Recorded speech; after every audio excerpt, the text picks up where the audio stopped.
அதிலும் குறிப்பாக உலகளாவிய வாழக்கூடிய தமிழர்கள் நீங்கள் கொடுக்கக்கூடிய அந்த ஊக்கம் இருக்கு பார்த்தீங்களா, அபரிவிதமானது. அதிலும் குறிப்பா சைனாவில் இருந்து என்னை அழைத்த அந்த தோழிக்கு மிகுந்த நன்றிகள்.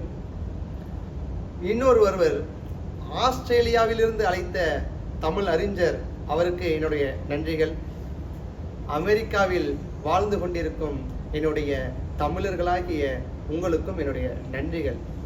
ஆக உலகளாவிய தமிழர்களுக்கு என் நெஞ்சான கோடி நன்றிகளை தெரிவித்துக் கொண்டு, இன்னைக்கு நாம பார்க்கக்கூடிய திருக்குறள் ஆக அற்புதங்க.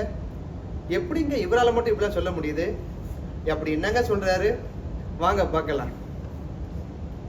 அறத்து ஈனும் ஊங்கு ஆக்கமும் இல்லை, அதனை மறத்தலின் ஊங்கில்லை கேடு அப்படின்றாருங்க.